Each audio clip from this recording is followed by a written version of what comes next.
Hello student, आज अपन बात करते हैं solutions of system of linear equations. It means अपने पास में रैखिक समीकरण निकाय का हल कैसे फाइंड करेंगे। देखो, आप लोगों ने 10th क्लास में भी रैखिक समीकरण निकाय का हल फाइंड करे थे, ठीक है, विलोपन विधि या प्रतिस्थापन विधि, उस विधि से। बट अपन अब 12th क्लास के अंदर किसके कौन सा मेथड अप्लाई करेंगे अपन कि अपन यहाँ पर डिटरमिनेंट्स का यूज करेंगे, ठीक है। इसके दो मेथड्स अपने पास में, एक तो क्या है डिटरमिनेंट्स का यूज करना, दूसरा जो मेथड अपने पास में वो मेथड अपने पास में कि मैट्रिक्स का यूज करना, ठीक है। तो आज अपन बात करते हैं सबसे पहले डिटरमिनेंट्स का यूज करके कैसे बात करेंगे, ठीक है। तो देखो, सबसे पहला जो रूल आता है अपने पास में वो रूल क्या है, क्रेमर नियम। क्या अपने पास में क्रेमर नियम से किसी भी निकाय का हल करना, ठीक है। क्रेमर नियम क्या कहता है अपने पास में, ठीक है। यदि आपके पास में कोई सिस्टम है, लीनियर इक्वेशन क्या अपने पास में सिस्टम है, जैसे बात करूं a1x, ठीक है, b1y is equal to d1, ठीक है। दूसरा है a2x plus b2y is equal to d2, ठीक है। तो आप लोगों को फर्स्ट ऑफ ऑल क्या करना है कि अपन आज बात करें सिर्फ दो ऑर्डर वाले के लिए, ठीक है। अब अपने पास में दो ही अपने पास में लीनियर इक्वेशन कितने वेरिएबल हो, 2 वेरिएबल्स के लिए बात करेंगे ओनली, ठीक है। तो 2 वेरिएबल्स की मैं बात करता हूं। तो सबसे पहले देखो क्या करना आप लोगों को, यहां से अपने पास में x एंड y की वैल्यू फाइंड करनी है, ठीक है। तो x की जो वैल्यू होगी वो होगी अपने पास में x इज इक्वल टू होता है डेल 1 अपॉन में क्या होता है डेल, और y की जो वैल्यू होती है वो होती है अपने पास में डेल 2 अपॉन में डेल। यहां पर डेल क्या है अपने पास में does not equal to 0, del की वैल्यू 0 नहीं होनी चाहिए, क्योंकि डेल की वैल्यू 0 हो जाएगी। 0 बटा कुछ भी अपने पास में 0, 0 में किसी भी चीज का भाग देंगे तो क्या जाएगा अपने पास में, इनफाइनाइट आएगा कि नहीं आएगा, अनंत आ जाएगा। तो यहां से अपने पास में कोई सॉल्यूशन नहीं आएंगे इसके, ठीक। तो मतलब अपने पास में क्या है कि डेल की वैल्यू कभी भी 0 नहीं होनी चाहिए। तो फिर डेल क्या है अपने पास में, डेल 1 और डेल 2 क्या है। देखो, डेल जो जनरेट होगा आपके पास में वो क्या होगा, जो कांस्टेंट वेरिएबल्स है उनको छोड़ दो, और जो अपने पास में वेरिएबल्स है, ठीक है, कांस्टेंट राशि को आप छोड़ सकते हो यहाँ पर, और जो वेरिएबल्स है उनकी जो मल्टीप्लाई है अपने पास में जितने मल्टीपल उनको लिखना है। किस वे में लिखना है, पहले x के मल्टीपल आफ्टर देन y के मल्टीपल। यहाँ x का मल्टीपल क्या है अपने पास में a1 एंड a2, y का मल्टीपल क्या है अपने पास में b1 एंड b2। क्लियर होगी बात। तो इसकी वैल्यू 0 नहीं होनी चाहिए, क्लियर। दूसरा आता है अपने पास में डेल 1। डेल 1 मीन्स डेल 1 कहां से निकला अपने पास में, क्या देता है अपने को x की वैल्यू। इट मीन्स आप लोगों को क्या करना है, जो भी सिस्टम है उस सिस्टम से x की जो वैल्यू उनको छोड़नी है, x की वैल्यू को छोड़ना है। तो फिर इसके लिए क्या लिखेंगे, x के मल्टीपल जितने भी अपने को उनको छोड़ना है, उनके लिए क्या लिखेंगे, जो कांस्टेंट है उनको लिखेंगे। कांस्टेंट क्या क्या अपने पास में d1 एंड d2, दूसरा क्या क्या बचा y की मल्टीपल b1 एंड b2, ठीक। तीसरा क्या अपने पास में डेल 2, तीसरा क्या अपने पास में डेल 2। डेल 2 किसकी वैल्यू देता है अपने पास में y की, डेल 2 किसकी वैल्यू देता है अपने पास में y की। यदि अपने पास में y की वैल्यू देता है इट मींस y के मल्टीपल नहीं लिखेंगे यहाँ पर, तो हमेशा फर्स्ट पोजीशन पे क्या आएगा अपने पास में x के मल्टीपल। x के मल्टीपल क्या है अपने पास में a1 एंड a2, यहां से y के मल्टीपल गायब अपने पास में, तो क्या नोट डाउन करेंगे इससे, कांस्टेंट क्या होगा d1 एंड d2। सबसे इजी मेथड है, ठीक है। आपको इनको लर्न करने का कहां पर क्या होगा, फिर से देख लो एक बार। जो डेल होगा उसमें सिर्फ जो वेरिएबल्स के मल्टीपल है वो नोट डाउन होंगे, ठीक। डेल 1 होगा इट मींस क्या देता है अपने पास में x की वैल्यू देता है, x के मल्टीपल छोड़ दो, उसके लिए लिख दो कांस्टेंट, और y के मल्टीपल की जगह y के मल्टीपल, ठीक है। डेल 2 क्या होता है, y की वैल्यू देता है, इट मींस y x के मल्टीपल तो ऐसे कैसे आएंगे, और जहां y के मल्टीपल आते हैं वहां क्या आएंगे अपने पास में कांस्टेंट्स आएंगे, ठीक है। ये तो अपने पास में हो गया दो ऑर्डर के लिए, ठीक है। यदि अपने पास में ऑर्डर कितना हो, 3 ऑर्डर का हो, तो फिर क्या करना है, ठीक है। तो सबसे पहले इसके ऊपर ये तो एक एग्जांपल ले लो, चाहे आप लोग जैसे भी आपको ठीक लगे, ठीक है। तो इसके लिए मैं एक एग्जांपल लेके चल रहा हूं आपके लिए, दो ऑर्डर का कोई सिस्टम जनरेट कर रहा हूं, ठीक है। तो सबसे पहले बात करते हैं अपन दो ऑर्डर का कोई भी एक लेके चल रहे हैं सिस्टम, ठीक है।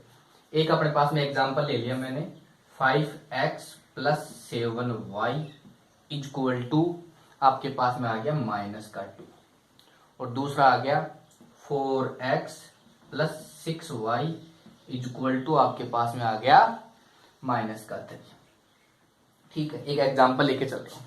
इसको आपको दो ही वेरिएबल्स का अपने पास क्रेमर नियम से आपको सोल्व करना है। ये एग्जाम में अपने पास में आता है कि क्रेमर नियम से इसका हल ज्ञात करो, तो क्रेमर नियम से अप्लाई करना है। और अपने को ये बोला जाए कि इसका हल ज्ञात करो, देन आप पे डिपेंड करता है कि मैट्रिक्स मेथड अप्लाई करते हो या क्रेमर नियम अप्लाई करते हो। ठीक है, तो सबसे पहले बात करते हैं डेल की। तो यहाँ पर जो डेल होगा अपने पास में वो क्या होगा, जितने मल्टीपल है उनको लिख दो। सबसे पहले x का मल्टीपल कितना है 5 and 4, y का मल्टीपल 7 and 6। चेक करो जीरो है कि नहीं है, पहले इसकी वैल्यू निकाल लेते हैं अपन। 30 माइनस 28 इज इक्वल टू कितना आ गया 2, डज नॉट इक्वल टू 0। मतलब ये अपने पास में जो निकाह है क्या इनवर्सिबल है अपने पास। ठीक है, जो सिस्टम है इसका इनवर्स फाइंड हो सकता है। ठीक है, इनवर्स फाइंड होगा तो ये अपने पास में ये आएंगे। अब बात करते हैं डेल वन की। किसकी बात करते हैं अपन, डेल वन की। देखो भाई डेल वन क्या होगा अपने पास में, डेल वन के लिए क्या कहा था, एक्स की वैल्यू देगा तो एक्स की वैल्यू छोड़ दो। एक्स की वैल्यू क्या है 5 and 4। इसका लिखेंगे अपन जो कांस्टेंट है -2 एंड -3, y की वैल्यू y के मल्टीपल 7 and 6 कितना हो जाएगा -12 और +21। ठीक है भाई, माइनस का आएगा माइनस क्या हो जाएगा प्लस का, कितने बच गए अपने पास में -9। ठीक है, दूसरा अपने पास में डेल 2, दूसरा क्या अपने पास में डेल 2। डेल 2 क्या देगा, एक्स की वैल्यू ऐसे कैसे 5 and 4, y की वैल्यू जगह अपने पास में क्या आएंगे कांस्टेंट -2 और -3। सोल्व कर लो, माइनस का 15 और माइनस माइनस प्लस का 8 माइनस का 7। किसकी वैल्यू फाइंड करते हैं अपने को यहाँ से, x एंड y की।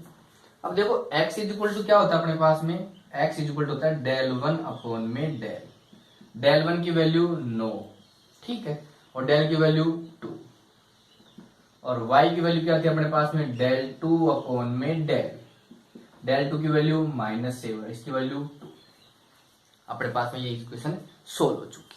ओके, अब इसके बाद में बात करते हैं अपने पास में, यदि अपने पास में निकाय क्या हो 3 वेरिएबल्स का हो, निकाय क्या हो अपने पास में 3 वेरिएबल्स का हो, तो अपने को किस वे में हल करना है। ठीक है, तो यदि अपने पास में निकाय 3 वेरिएबल्स का है तो एक कोई निकाय ले रहा हूं, सिस्टम ले रहा हूं, एक सिस्टम लेके चलते हैं अपन। ठीक है, a1x plus b1y plus c1z is equal to d1,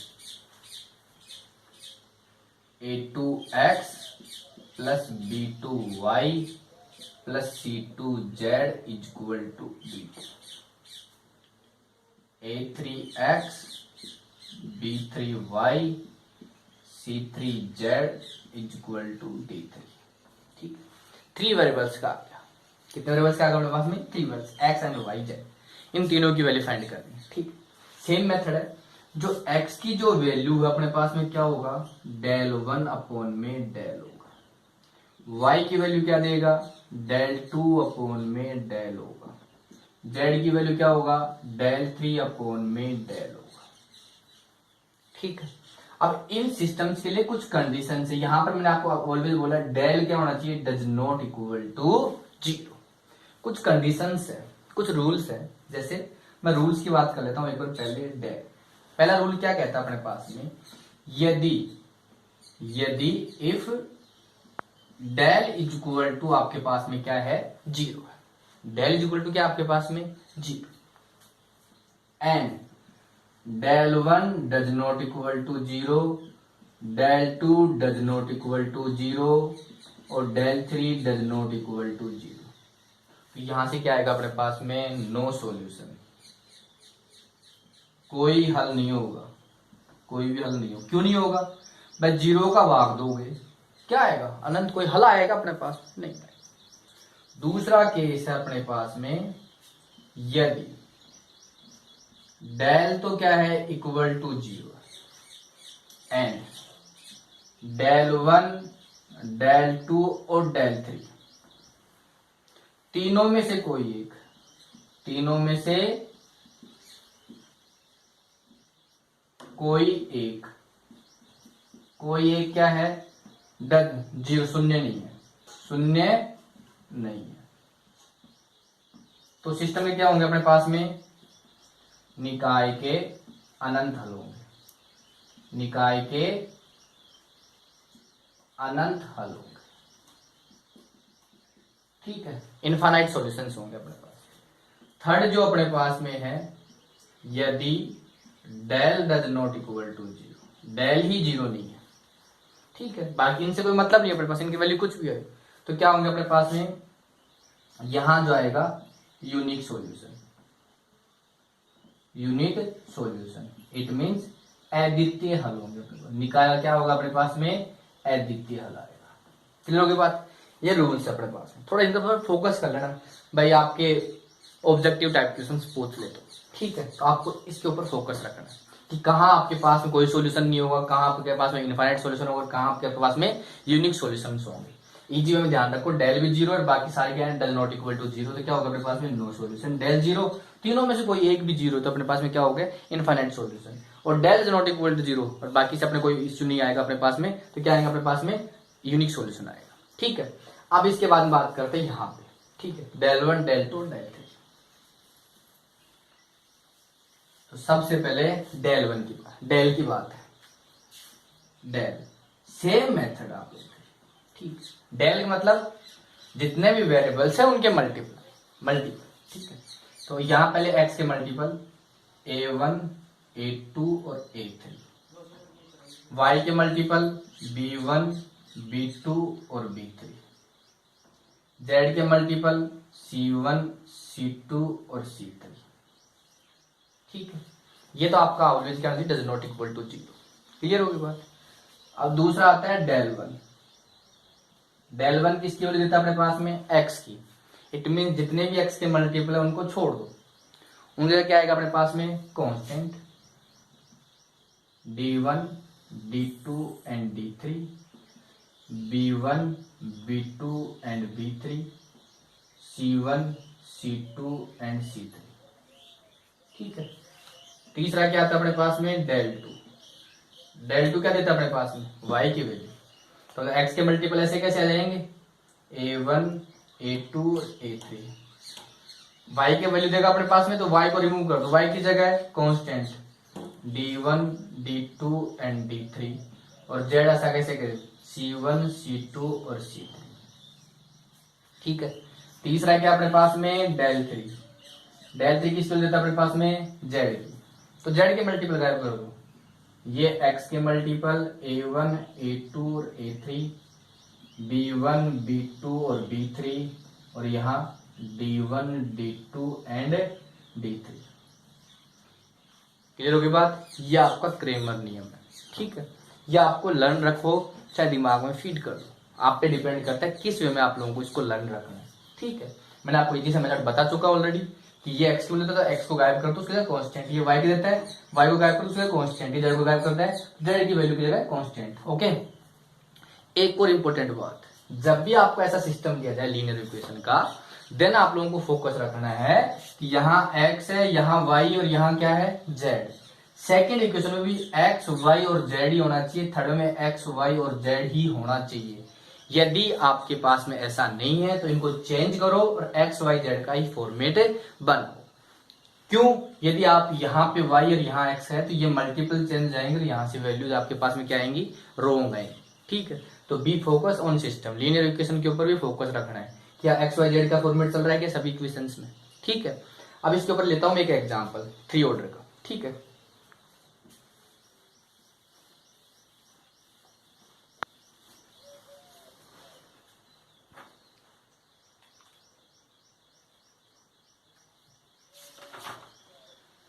three order के निकाय के लिए अपने पास में एक सोले लेता हूं मैं सिस्टम, एक एग्जांपल लेके चल रहा हूं, x plus y plus z equal to है आपके पास में 2। दूसरा है x plus 2y plus 3z equal to आपके पास में 5।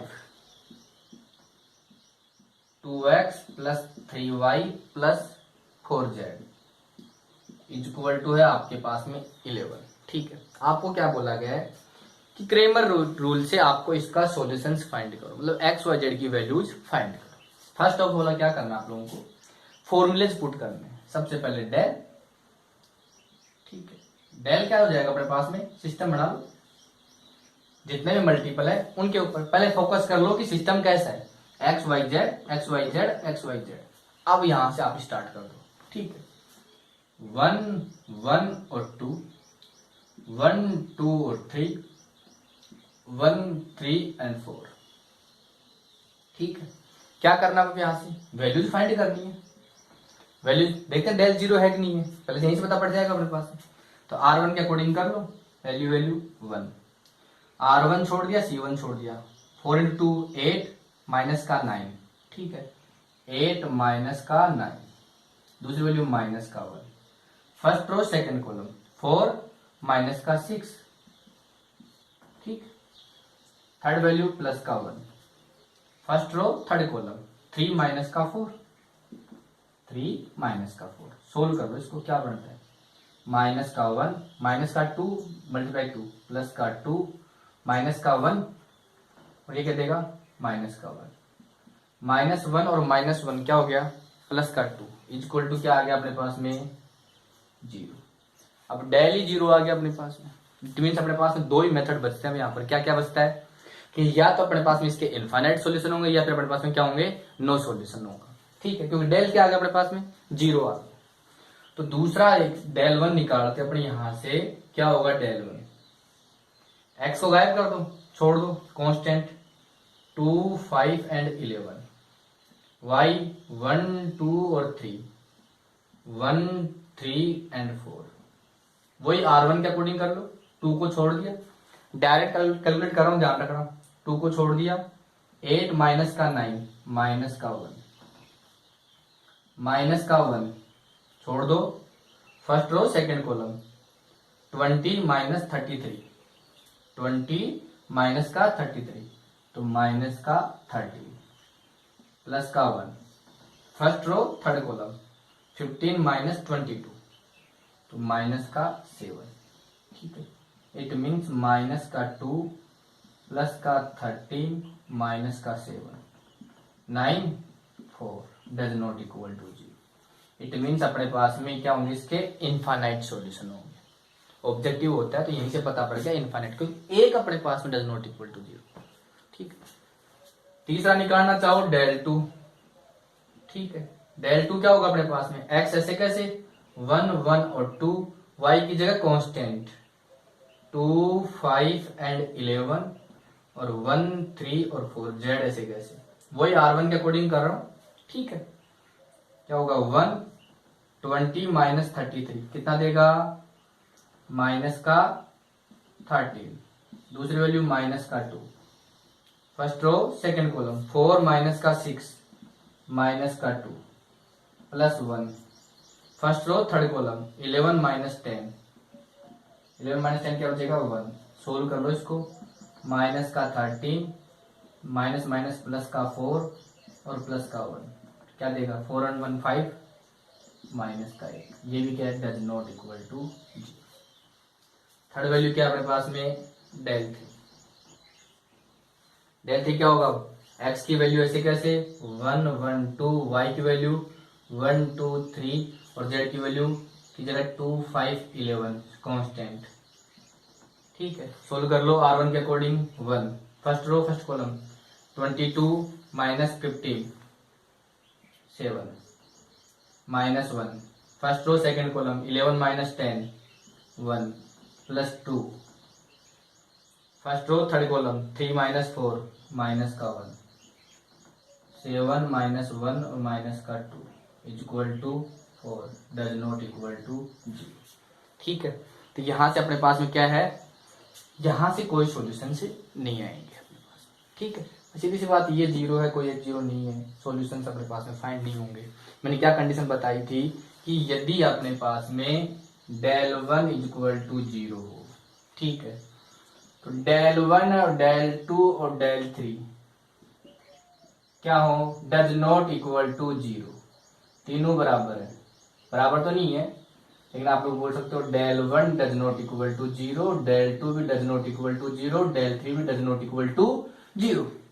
इट मीन्स यहां से अपने पास में क्या बन गया, पहला ही फॉर्मेट था, क्या देगा अपने पास में नो सॉल्यूशन वाला, बट अपने को फर्स्ट और सेकंड से क्या पता पड़ रहा था कि इसके इनफाइनाइट सॉल्यूशन होंगे, क्योंकि ये डज नॉट इक्वल टू, लेकिन थर्ड से क्या पता पड़ेगा, ये भी does not equal to 0। Infinite solution के लिए कंडीशंस क्या थी अपने पास में कि डेल 1, डेल 2 और डेल 3 तीनों में से कोई एक क्या होना चाहिए, 0 नहीं होना चाहिए।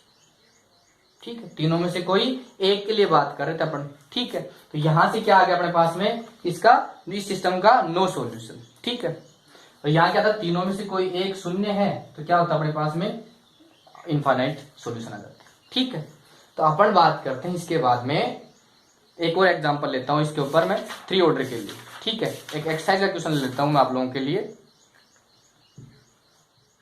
तो देखो,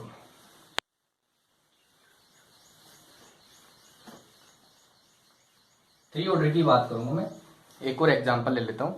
ठीक है, 3 ऑर्डर के अंदर x प्लस एक क्वेश्चन है, क्वेश्चन नंबर 9 का फर्स्ट है, क्वेश्चन नंबर 9 का फर्स्ट है।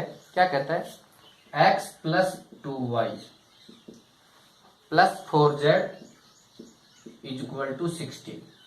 दूसरा है अपने पास में 4x 3y minus 2z is equal to है अपने पास में 5। 3x माइनस का 5y प्लस का z इज इक्वल टू है 4। आपने को बोला गया क्रेमर नियम से इसको सॉल्यूशन फाइंड करो। सिंपल सी बात है, डेल फाइंड करते हैं सबसे पहले डेल। ठीक है, पहले सिस्टम के ऊपर फोकस कर लो। First of all X Y Z clear. X की वैल्यू मल्टीपल 1 4 3 2 3 और माइनस का 5 4 माइनस का 2 और 1, ये जेड है। ठीक है, चेक कर लो, R1 के अकॉर्डिंग कर रहा हूं। फर्स्ट वैल्यू 1 थी, 3 माइनस माइनस प्लस और प्लस को माइनस कर दो माइनस, माइनस का 10 3 माइनस का 10।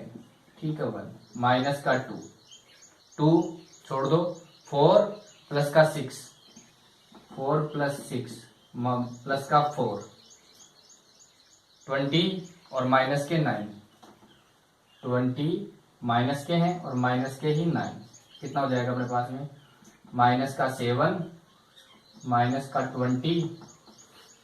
ठीक है, माइनस का 7 और माइनस का 20, यहां से क्या देगा 29 मल्टीप्लाई कर दो 4 से, कितना दे देगा अपने पास में 116। कितना हुआ टोटल अपने पास में, सारी वैल्यूज कैसे अपने पास में नेगेटिव है, कितना हो जाएंगे -143। ओके, 123 और 20 143 डज नॉट इक्वल टू 0। अब आ जाओ डेल 1 के ऊपर फोकस कर लो। डेल 1 क्या देगा आपके पास में, एक्स की वैल्यू देगा, एक्स को छोड़ दो कांस्टेंट 16 5 एंड 4 2 3 और माइनस का 5 4 माइनस का 2 और 1। ठीक है, पहली वैल्यू क्या है 16, छोड़ दो 3 माइनस माइनस प्लस, प्लस को फिर से माइनस करोगे माइनस, 3 में से 10 घटाओगे तो माइनस का 7। ठीक है, माइनस का 2 छोड़ दो, first row second column 5 minus minus plus का 8, 5 में से 8 घटाओगे प्लस 5 प्लस 8 हो जाएगा, कितना हो जाएगा 13। थर्ड वैल्यू अपने पास में 4, फर्स्ट रो थर्ड कॉलम 25 और माइनस के 12 25 और माइनस के 12 तो माइनस के 37। ठीक है, सोल्व कर लो। ठीक है, 4 माइनस के 1। ठीक है, माइनस के 26, इसको मल्टीप्लाई कर लो माइनस 4 3 12 और 2 12 और 2 14। ठीक है, हल कर लो इसको, कितना आता है अपने पास में, सोल्व करते हो 10 6 16। ओके, 4 2 6 7 एंड 8 लिख देगा 1 और 1 2 माइनस का 286। डेल 2 क्या देगा अपने पास में, एक्स के सेक्शन रहने दो 1 4 3, वाई की गायब कर दो 16 5 एंड 4, जेड की 4 माइनस 2 और 1। सोल्व कर लो 1 छोड़ दो, first row first column 5 minus और माइनस माइनस प्लस 8 13 माइनस के 16 छोड़ दो, first row second column 4 minus minus plus के 6, ठीक है, 4 + 6 10, ठीक है, प्लस का 4, first row third column 16 minus के 15, 16 माइनस के 15 1 बच जाएगा, ओके, 13 माइनस 160 और प्लस का 4, 17 घटा दो, 17 घटाओगे तो कितना बच जाएगा अपने पास में माइनस का 143। थर्ड वैल्यू क्या अपने पास में del 3, del 3 के लिए क्या करना पड़ेगा, x ऐसे कैसे 143, y ऐसे कैसे 2 3 और माइनस का 5, z की जगह कांस्टेंट 16 5 एंड 4, सोल्व कर लो, 1 है फर्स्ट रो फर्स्ट कॉलम 4 की 12, 12 माइनस माइनस प्लस 25 तो 25 और 12 37 minus 2 first row second column 16 minus 15, 16 minus 15 1, third plus 16 first row third column 20 minus 9 minus के 29, ओके, कितना जाएगा 37 माइनस का 2 और ये माइनस का आएगा 16 नाम 144, ठीक है, 14 16 दिन 32 और 32 और 14 36 46, ठीक है, 32 और 46,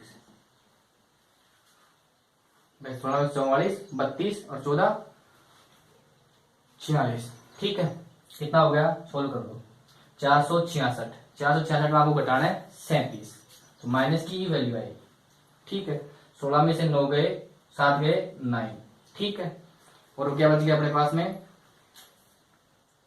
15, 15 में से 5 में 3 गया 2, 429, क्लियर। अब बात करते हैं किसकी वैल्यू बात करते हैं, सबसे पहले आप लोग बात करेंगे x की वैल्यू पे, लिख दो सिंस x इक्वल टू होता है आपके पास में del 1 अपॉन में del 1 की वैल्यू क्या है अपने पास में -286 अपॉन में -143 equal to 2, y equal to होता है del 2 अपॉन में del 2 की वैल्यू आती है अपने पास में -143 अपॉन में इक्वल टू 1, लास्ट वैल्यू आता है अपने पास में किसकी del 3 की, z del 3 अपॉन में del -429 अपॉन में -143, 3 टाइम्स जाएगा ये, ठीक है, कितना जाएगा 3, यहाँ लिख दो x equal to 2, y equal to 1 और z इक्वल टू 3, क्या आएगा अपने पास में इसका यूनिक सॉल्यूशन आ गया, अद्वितीय हल आ गया, मतलब ये x y z की वैल्यूज आ गई, ये अपना क्या कहलाता है पूरा पूरा क्रेमर नियम। नेक्स्ट वीडियो में बात करेंगे अपन मैट्रिक्स विधि से, मैट्रिक्स मेथड से इनकी लीनियर सिस्टम को सोल्व करना, ओके, थैंक यू।